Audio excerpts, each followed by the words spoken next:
First, I want to thank every one of you for coming out here today. I think I know most of you, but some of you may not know me. So allow me to introduce myself in my language. Oseo, Noguadawa, Greg Urquhart, Shilagi. My name's Greg Urquhart. I'm a descendant of the Eastern Band of Cherokee. I'm a founding member of the South Sound Street Medics. Co-hosted this organization of this event today to bring awareness of all the racism, all the sexual assaults and harassment that are experienced by people of color in the military. I myself served from 2001 to 2006 in the U.S. Army, did 2 tours in Iraq. We stand here today to bring awareness for Vanessa and for Gregory, 2 soldiers whose families were not given consideration of the facts of the case. They were kept in the dark until they rallied like we are today and started to get some answers. This is all too common with the military. Many of us that have served know we serve honorably where the rubber meets the road. But many of the senior officers and top brass that lead these organizations, they don't seem to care. Case in point, it's not new. I was watching a documentary the other day. They were talking about in World War I, when we sent troops over to Russia, which most people don't know about. They left 100 troops behind that were captured or missing in action. And the senior generals in the Army decided to tell the families that they've died. Those 100 people lived the rest of their lives in the gulag until they died. This isn't new. We serve honorably, yet they treat us like used cars, chew us up, spit us out. If it's inconvenient for them to tell the truth, then they withhold information. Now, I love the people I served with, and I'd go to hell and back to them again, as I already have. But the senior brass, the way they run things, they aren't honorable. They don't care about the families. We're here to change that. There's so much racism, sexual assault going on in the military at a much higher rate than you see out in the normal world. It tends to attract those people in sometimes. And then the system perpetuates it. A case in point, if you want to file a charge for sexual harassment, you got to go to your senior NCO. Most of the time, the people doing the harassment are senior NCOs, so that's his drinking buddy. You think he's going to run it up the chain of command? And the officers at the company levels, usually these people, the people that they protect, the sexual assault individuals, ones doing it, they're out there, and they're doing it and getting away with it because the officers view them as highly competent soldiers. They don't want to lose them. They're good at training other folks, or they're good in war, or they've been to Iraq or Afghanistan with them. So they don't further it up the chain of command either. This perpetuates a system and a belief that I got away with it, I can do it again. And it's all too common in the military. Most people won't even report sexual harassment or sexual assaults. And just like we're talking about the police needing accountability and training, Army does too, but the problem isn't the training. The problem is how it's conducted and who's conducting it. Every year in the military, we're required to do anti-sexual harassment training. You know what that really looks like? On paper, it looks good. In reality, it's your buddy teaching the class, and half the people in there are making remarks like, I already know how to sexually harass someone. Pass the beer. The way it's conducted is a shame. It's a sham. I've been here. I've served in this base. I remember that our company commander, as a punishment to the individual, and it's a great joke as he thought it was, decided to take the most racist individual in our company and make him the equal opportunity NCO. So if you had a complaint, you had to go through him to further it up the chain of command. That's wrong on so many levels. And then they wonder why stuff like this happens. I remember in Iraq, they thought it was funny to post a joke on the company bulletin board about a cowboy and a Muslim and an Indian. The Indian's all sad, talking about how people were strong once and now weak. And the Muslim sneers at him and says, we're strong. And the white cowboy lifts up his hat and says, because we haven't played cowboys and Muslims yet.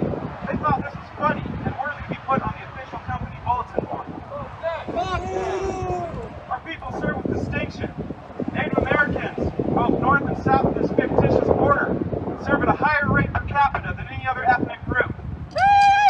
And yet, where is their honor and reciprocity to ours? Any of you heard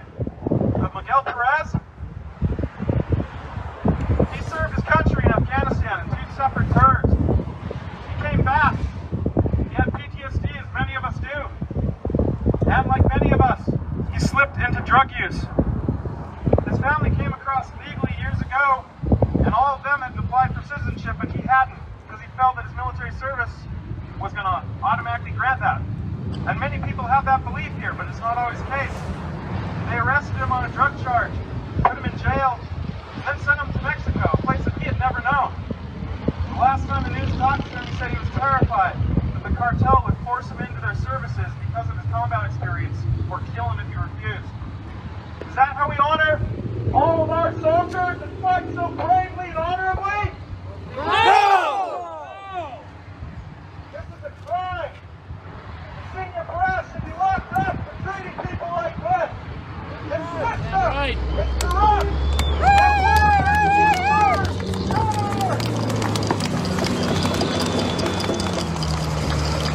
We're going to stand here today in solidarity with all of our people of color who have served and are serving. All those that will serve. We're going to raise our voices. We're going to let them know that we will no longer tolerate this. We're going to write to our senators and our congressmen. We're going to bombard them with letters. We're going to talk to our family, our friends, our community. Blast it out on social media until everyone becomes aware of how they're treating our soldiers.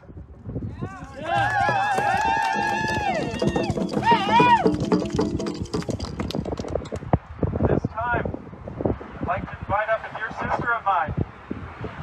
She gave me an amazing gift several months ago when we were occupying the Capitol. Many of you have heard my drumming and the singing in the streets. What you don't know is I learned on big powwow drums. I never had a hand drum before. This dear sister of mine, the night the state troopers tried to push us off the Capitol and failed, gave me this drum to stand up front and sing my prayers with the people. And it's led me on a journey of amazing learning new songs, learning new things on my drum. And I lift my hands up to you, April.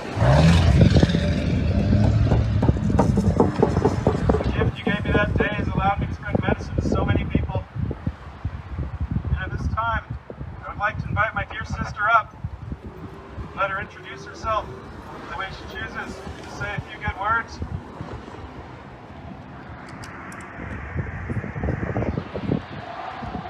Can you hear me back there?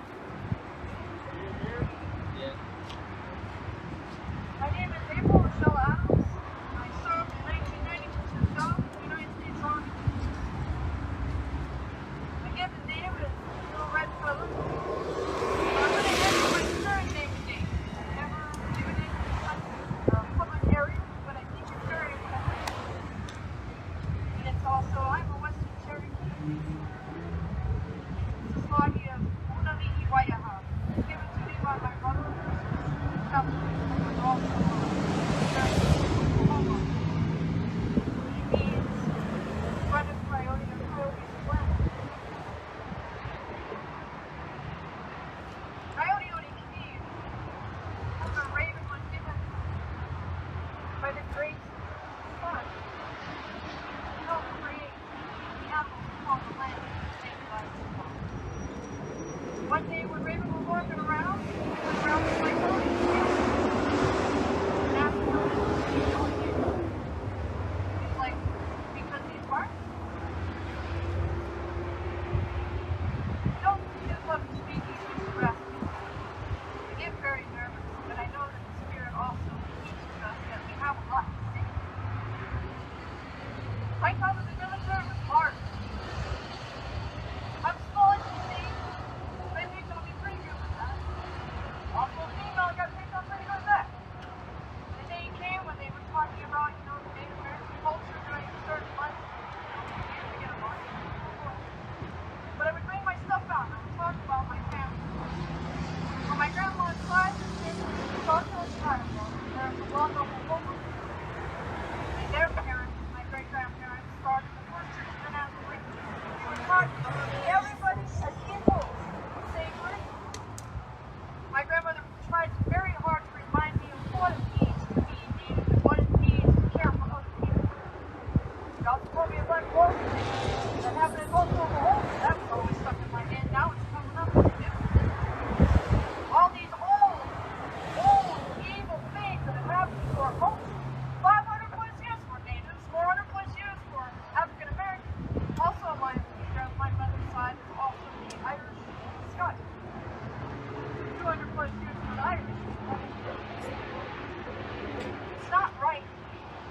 They come over and they want everybody to be like them.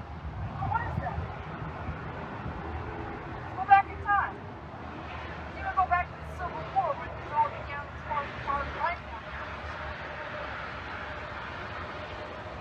The Civil War, how everybody thinks it was. It was rich people coming over, taking the military, and taking over land of indigenous people to build a base so they can take what you need, so they can have what they want, so they can shoot them what they want, so they can sell it off to the highest bidder. What do you think the slaves were for? They were for opium. This country is cursed. But we want to change it. We can't change it. How can we change it? Just like our ancestors didn't stand up and speak about it. They let people know. This ain't right. We have no right to be treated as second-class citizens. We're all sacred on this earth. The sun goes up and goes down on all of us. The mother rolls in her wave for all of us. We have no right to tell the Creator that we are lesser or greater than anything else. That is vanity. That is wrong. It even says it in their Bible that we believe about so much of each other. Raise yourself above someone else is vanity. That's low self-esteem. Called low self-esteem. They know they're mundane people. They have to hide behind their little, right? Do whatever they want. They train us to kill each other. I mean, that's what the whole point is. And that really screws you up your thinking. Then you think you're better than everybody else. And you have to retrain yourself that you're better than everybody else. You're supposed to be out there protecting the people of America. You're supposed to be protecting the people who are your allies. Now look at our allies. Don't even want us around. Don't care. They don't care about us. We're slaves to them. We're a number to them.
Take what we did the way you want.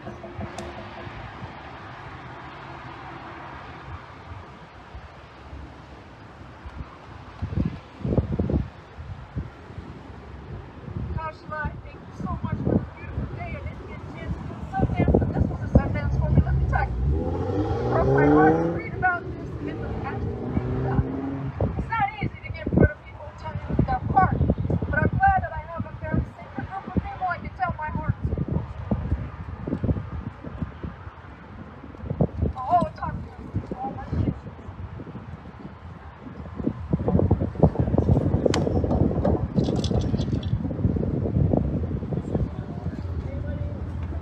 Chris? Hello, everyone. My name is Linda Soriano. I'm enrolled with the Great Lummi Nation.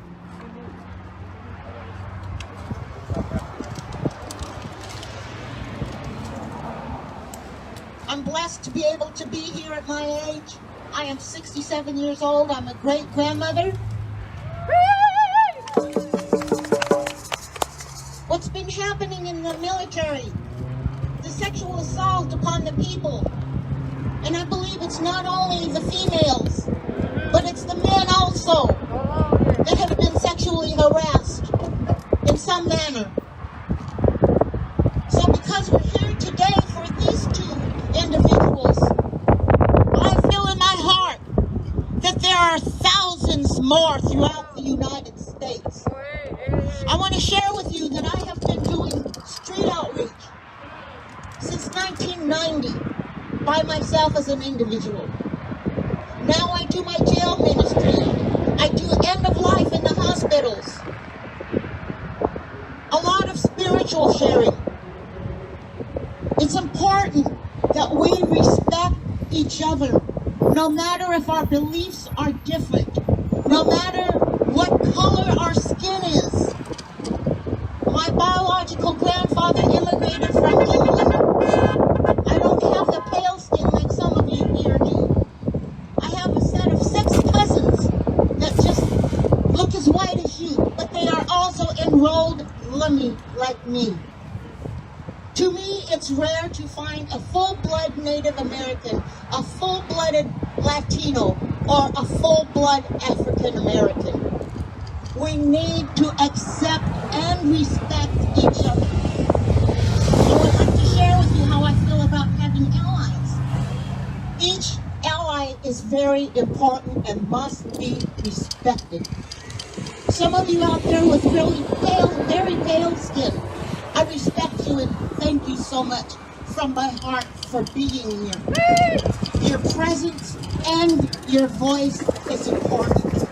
I'm constantly on my own personal journey to seek out more white allies, like my biological grandfather, Clarence Owen Ringer. He came from a very wealthy family in England. I come from a very respectable family in Lummi Nation, the Pierre family. The Point Elliott Treaty of 1855 was signed by my ancestor, Jack Pierre. That's a highly respected family in Lummi. All of you that have taken the time to be here, risking your personal safety, because we don't know how the military are going to respond to protesters being out here. If they're going to treat us like they've been doing the protesters in Portland. So take care of each other. Form your new friendships. Make them bonds amongst each other. It's important. You don't know, it may be your enemy that helps you up. Your enemy that saves your life, comes to your rescue, that gives you water when you're very thirsty. Everyone here is going to be connected from now on, and that's what I'm claiming. All of you bond amongst each other. Appreciate and respect each other.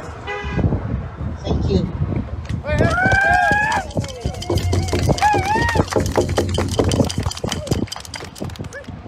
Hey everybody, thank you for being out here. Thank you so much. I know it takes a lot of courage to be out here in the middle of busy times right now, but unity is so important. important. So I just want to thank you guys for being out here. And I want to introduce Carla Esponda. She's a young advocate for the Black Lives Matter. And here she is.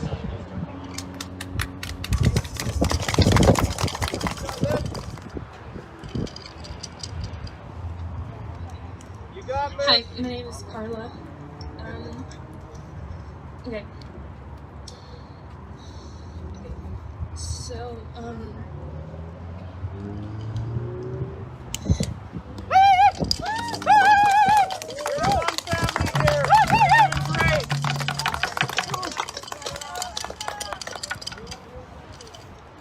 I'm just a person who feels a lot for a lot of the issues that are going on today.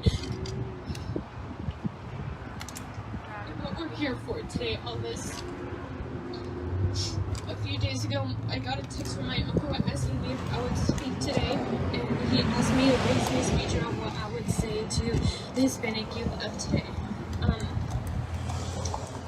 I want to focus on how to deal with toxic people in your family or around you who don't allow you to be yourself. So around your family is where we're supposed to feel the most loved and supported, right? Well, some of you might not know that a lot of Hispanic teenagers or a lot of Hispanic teens that are part of minority groups don't feel that way because of the adults in those families being so traditional and conservative.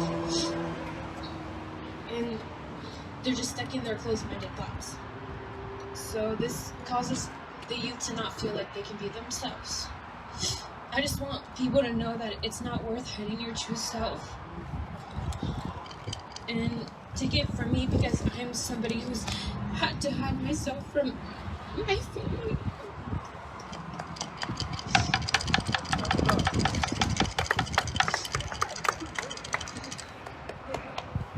I am a bisexual Latina teen, and this is the first time my family has heard me say that.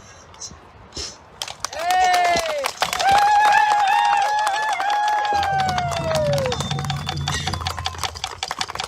I've been told by a family member that you can't be bisexual because you're either gay, lesbian, or straight, and even then, being anything but straight is frowned upon.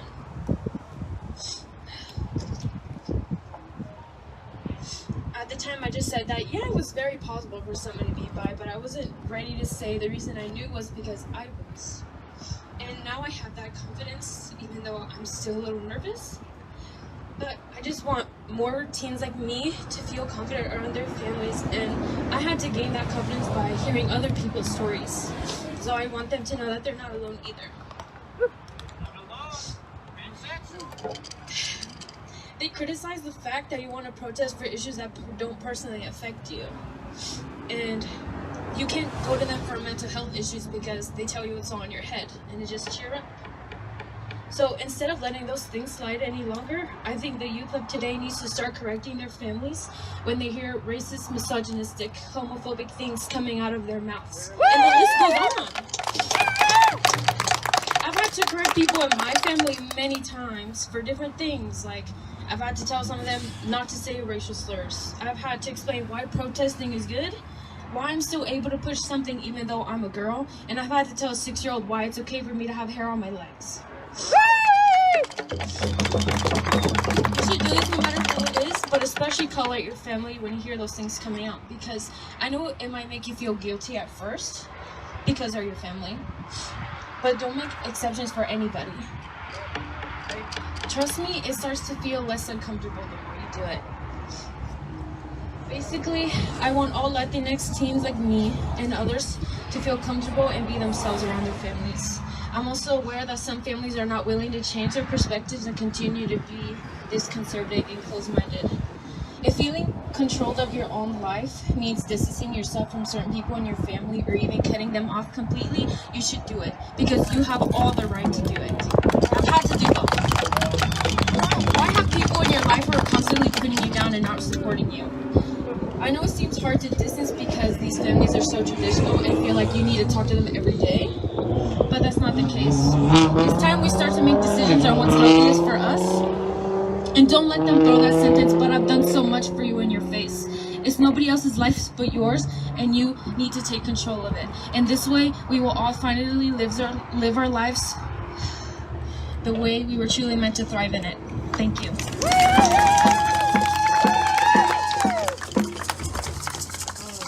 I would like to introduce Jazz Lee, organizer from 350, and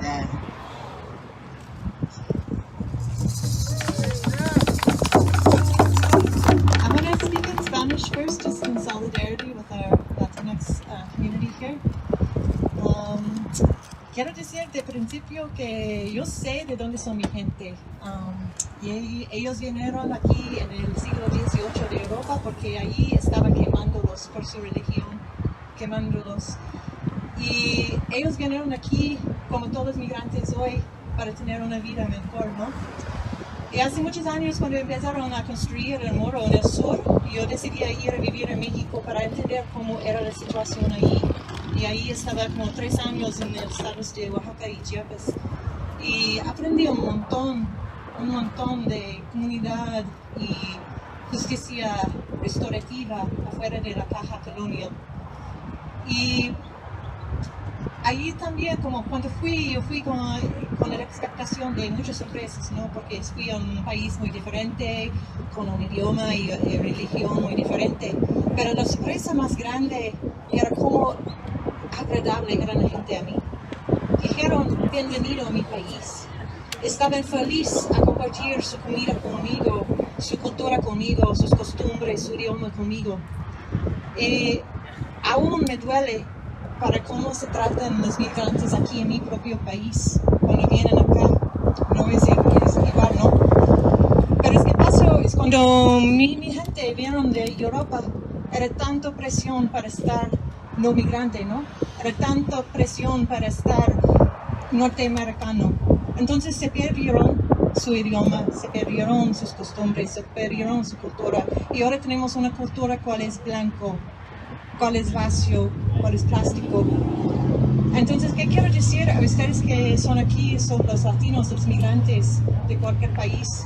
Gracias por estar aquí. Yo sé que es muy peligroso para ustedes. Y gracias no solamente por estar aquí para justicia para Vanessa y Gregorio, pero también para estar aquí para nosotros, para ayudar a nosotros a construir una cultura más compleja, más de comunidad, más saludable. Los necesitamos. Y como dije, yo sé que es peligroso, pero quiero decir que tienen allies. Hay muchos blancos que quieren decir bienvenido, gracias por estar aquí.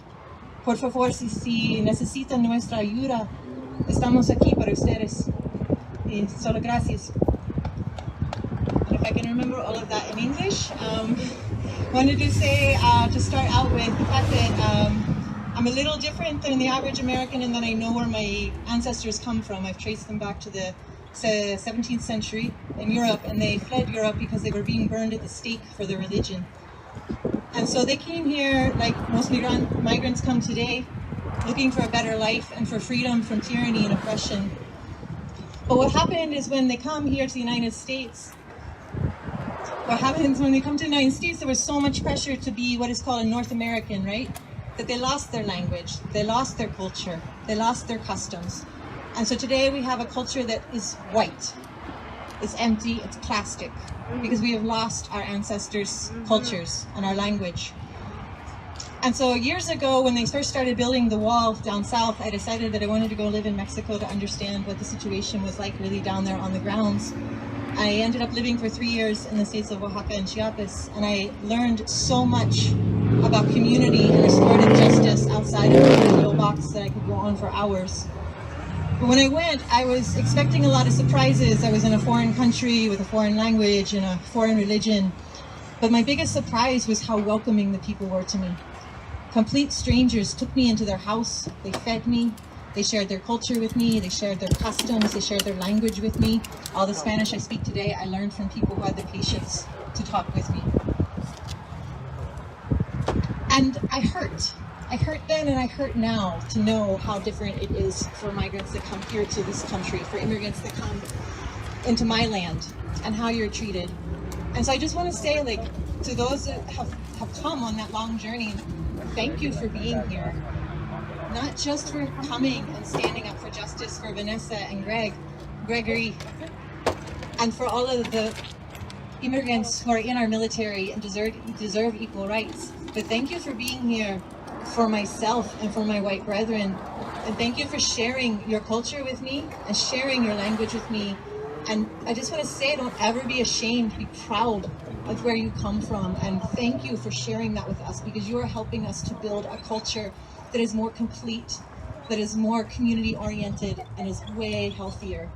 So just, on that note, just thank you. And I know that it's very dangerous for immigrants to come out to events like this. And I just want to emphasize that there are allies out here ready to help you. And don't ever be afraid to reach out and ask for support, whether from 350 or other ally groups, because there are many, many people that are very happy for your presence. And so just thank you so much for being here.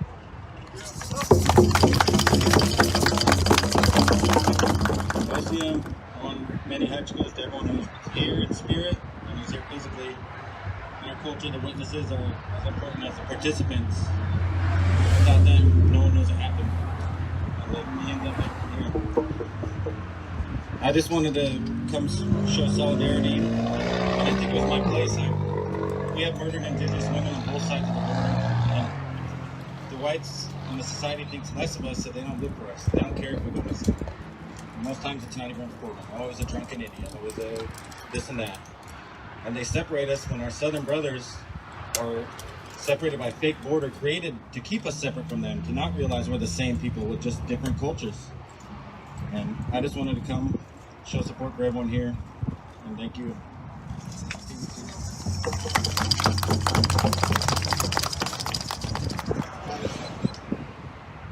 Black Lives Matter in Olympia?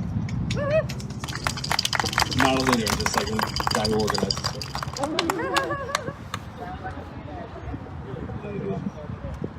Alright, something like that. Gee willikers. This is a complicated one. My older brother, he's serving right now in military in South Korea. And so it's always interesting just looking at this kind of stuff. But even thinking about my older brother, the way that he is, it does reflect a lot of the issues that I have with things like government. It's very manipulative and out-facing. And there's things inside that are good that you can appreciate and care about, but it's what it stands for and what it does at the end of the day isn't what the people sign up for, and that's a part of the problem. People went to go serve and protect and become victims of the same system that they swore to help protect. And that's fucked up. It's not okay. And you have that same system when the police call for them to come and hurt more people for just doing basic things like protesting. And that's fucked up. And the system that goes over to other nations trying to protect them and ends up making them victims, that's fucked up. There's not a piece that the military does that isn't involved directly in harming people, and it's glorified. And when you speak up against violence, whether it be police violence or military violence, it's unpatriotic, and you get a bunch of manipulated and educated people that are raised up and taught to believe that everything white is right and that Christopher Columbus wasn't a rapist, you know? And he gets a holiday. The Juneteenth is unspeaking of, you know? This is the society set, and these are the people who protect that society. That's why we're here today, because they can try to silence people inside the military, but once we hear about that violence, we'll be out here. Every time. No justice, no peace. It's our same system that raises these patriots to go get out and adopt children that aren't of their color and raise them as tokens to say, hey, look, I raised someone who's Chinese, I raised someone who's indigenous. This is my child, so how can I be racist? When those same people are the first people to speak up against their children going to things like these protests. It's fucked up. It's not okay. Those same people who try to keep you inside and try to raise you to believe and try to even victimize people like Robert E. Lee, try to become their sympathizers because they say, oh, it's just of the times. Well, we don't live in those times anymore. We don't live in those times anymore. My people are free, not free from the government, but they're free from chains. We make change by speaking.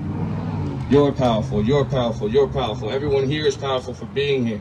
Your presence is powerful, and they fear that. That's for a damn good reason. Change will come. Thank all of you for being out here. Keep on the good fight. I'd like to introduce a dear friend of mine, an organizer in the South Sound. Many of you know him, Miguel Lewis.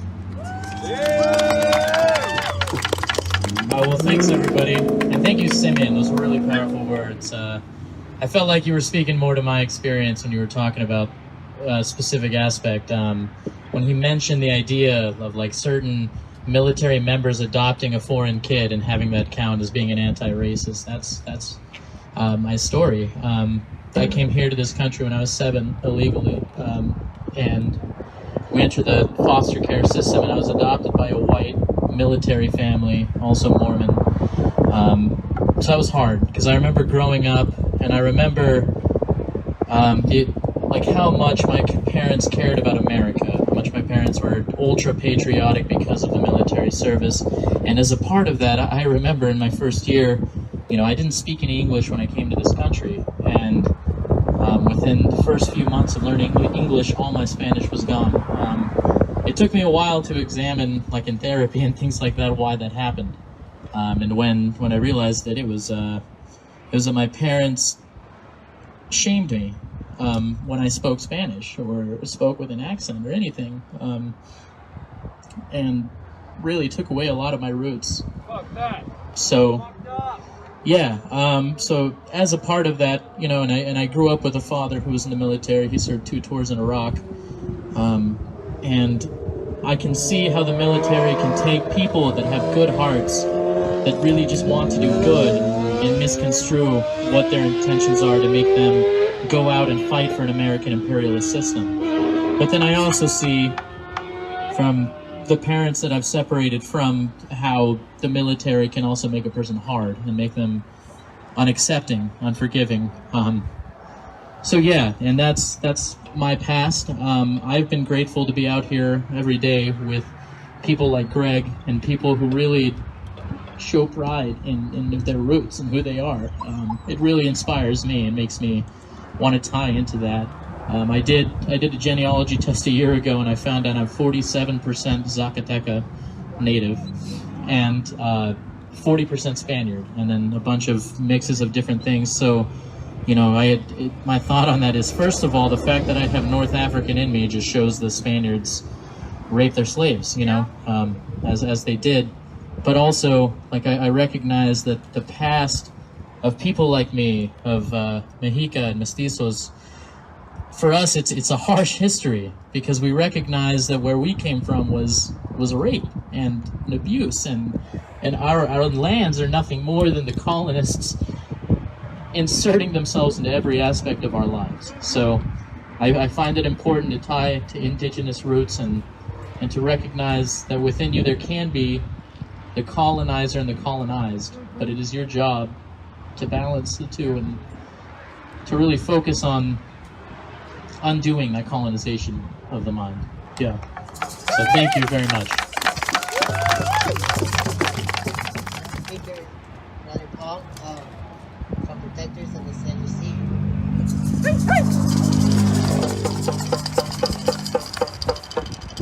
All right, how's everyone doing? All right, we're looking good, looking beautiful in the sunshine. Human people coming together, human family coming together, creating change as our ancestors here instructed us to do. I'll introduce myself in our language. OCM Nishtila Chat, Nishtila Chat CM, Genuite Kunshwilla Kunsatia Squachel CM Nishtila Chat, Chiokten Sinasnat, Chalea Sin Uk Hussein Chlea Tula, OCM. Iasin Tachel Swahela CM Nishtila Chat. Good to see you, my family. I am Chiokten. I have good feelings in my heart today. that we could be together and we could stand as one family to create the change that needs to happen in this world. As time has moved forward here on Turtle Island, we've seen a lot of things. Our people have seen a lot. We've endured a lot. Our bodies have taken a lot of abuse. Our hearts have been filled with things that are painful. Our DNA has been placed with things that are abusive, self-abusive. And then we reflect that upon each other. And that is a governmental wish, that we are traumatized, that we are broken, that we are dysfunctional. Why do you think they kidnapped every one of our children and abused them to death? Who do you think stole those children? The authorities of what they call the United States of America, the authorities of what they call Canada. Well, that would be federal agents, RCMP, on that side of the fictitious border. Over here, it would have been military, and it would have been other forms of what they think of as power and authority. But we've endured that. We prevailed. We are strong people. But we're also loving people. And we're people who lift each other up. So even today, after these people who represent the United States of America, which is founded on genocidal racism towards our people still will fight with these people. Our people are about coming together and standing strong, but maybe we were lied to. Maybe we were lied to. They say we're going over here to take care of this problem. Over in this other country over there. Well, why are they really going over there? Because they have something that they want, just like we have something they wanted and they still want now. They want to take from us still. Well, they ran out of things to take from our people. And now they go to another country where there are some other brown or black people and take from them. That's the way of this place that they would call the United States of America. That is their way, period. There's no way to have a controversy around that. We know, our bodies know, our DNA knows. I am from this land. My bones are under my feet right now of my ancestors. I am Coast Salish. I know the stories of my people. I know when they gave us smallpox blankets and they filled the bays with them, and our people would come back and the villages would be gone. They'd be dead. Or there'd be a one or two left and they'd say, "Don't come to these shores. You'll die." That's what these people are capable of. And that heart still lives. That heart still lives in the governance of this country. And these guys only enforce that. They just enforce that. That's their job, to enforce whatever the will is of the governance of this, what is the United States of America. That is the only thing that they're doing. And we need to become educated. My family, we all need to become educated. If you want to get the first education, talk to our people. If you want to get the real history, talk to our people. If you want to know what is going on with the government, talk to our people, my family. Ask us a question. We will share with you the truth. We will not give you bullshit, lies, propaganda, manipulation, brainwashing, grooming. We will not give you any of that. we'll give you the truth from our old people and from our ancestors. So if you want to know some more recent knowledge, some more recent wisdom, raise your hands if you heard of Smedley Butler. You ever hear of Smedley Butler? 3-star general? Oh my God. You guys need to read that, please. Go find it, look it up. It's very short, you know. But he wrote a short book. He was a 3-star general way back in the 40s. And he thought he was doing something good. He was patriotic about sending his soldiers to die under his command. But then he learned, as he got privy to Pentagon secrets and presidential secrets, and he wrote the book on it. War is a racket. So please educate yourself with the first book of the truth of what war is about, written by a 3-star general in the United States of America, Smedley Butler. War is a racket. And you'll know exactly what is going on with every single war that this country has ever been involved in. It is all about profiteering. And we need to know that. Every child, there should be mandatory reading. Mandatory reading in every school. Read that. You children know, you go into the military, you know what you're fighting for now. Don't let them lie to you. We should be talking our truth to every American. Let them know what the parameters are of the two governments, indigenous and non-indigenous. Have perspective, my family. We need perspective desperately in this country. But you have some, and I'm proud to stand with you. You wouldn't be here if you didn't have perspective, because without that, we would be the fools. We would be the ones opposing people who are protecting the children, protecting black people from the injustices and the abuses of racism and systemic racism, and the indigenous people who are abused from systemic racism and have been since day one, since Columbus landed and sharpened his swords and tested them out on the guts of our people. That's the truth. They had to relieve Christopher Columbus of his command because he'd gone crazy with killing our people. He killed them all, chased them to the top of the hills, and the ones he couldn't get to be a slave, he just killed. And when I went to Antigua, I went there and I talked to people, and African American man would come up and he'd say, "How you go, man?" I'm like, yeah, I go good. Yeah, good. Where are you from, man? I'm like, I'm from Coast Salish. I'm from Seattle. And he said, "You're Native American, eh?" And I was like, "Yeah." He said, "We've been waiting for you to come back." He said, "You're not here. You're nowhere here. We've been waiting for you to come back." He said, he was the sweetest man, but he knew he wasn't the first peoples of those lands, and that those Spaniards had wiped them clean from those islands.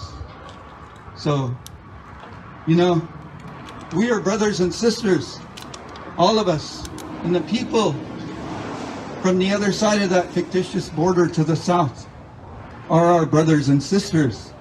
They're indigenous people. Where do you think they got the brown skin and the brown eyes and the black hair? They're indigenous. So we need to learn of our indigenousness so that we become strong and unified as people of Mother Earth. Our cultures matter. I don't mean to be in any way that would say, I don't see color, I don't see culture. That's wrong. But we are one family, for sure.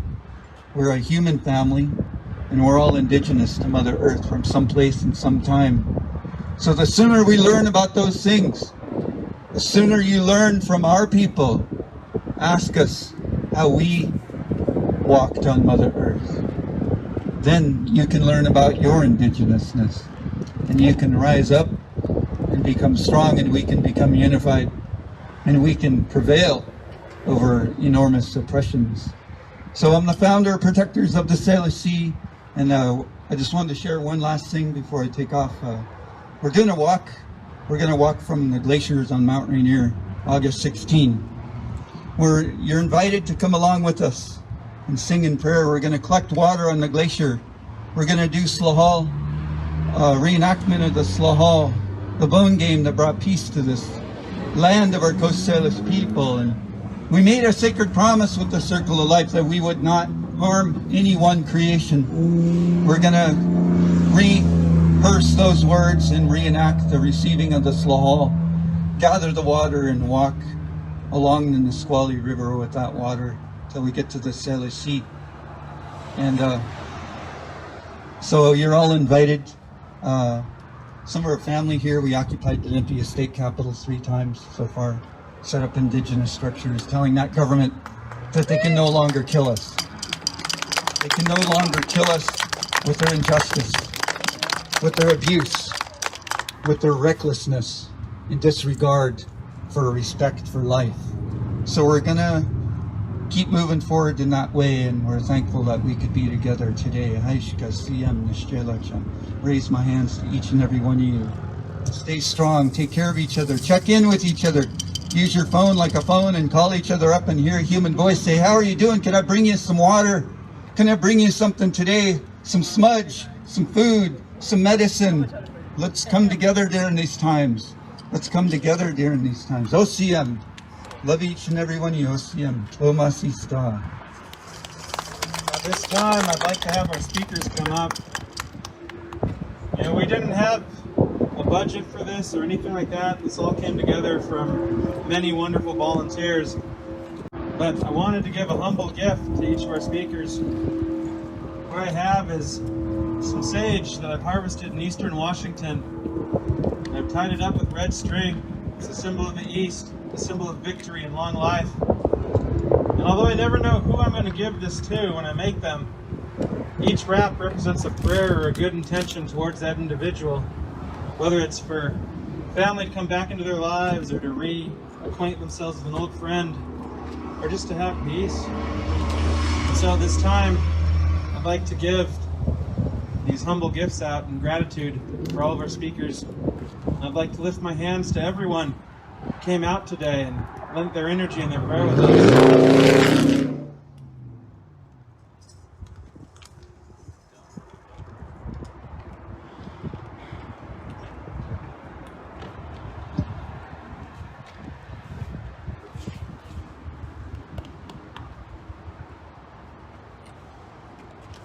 Well, real quick, I wanted to raise my hands to the Squaliopsh, the Squally people being on their territory here, and also the Squalopopsh people. Just want to acknowledge where we're at here.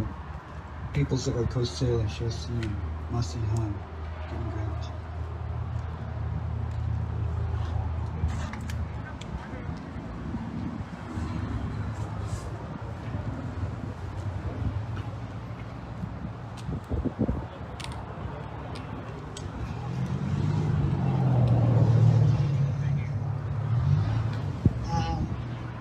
I just wanted to let you guys know there's an event going on at the Northwest Detention Center, and I just wanted to give a shout out to that event that's happening. Do you guys know exactly what's going on? Right now, it's from 3 to 5. It's from 3 to 5, Yeah, so sir. if we can show support, that'd be dope.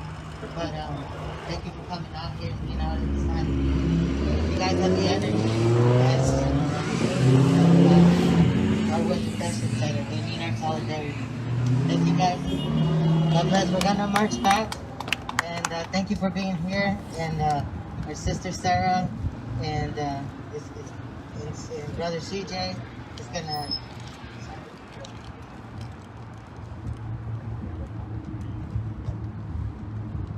They're gonna lead the march back. So thank you for being out here. Really appreciate it. Thank you, family.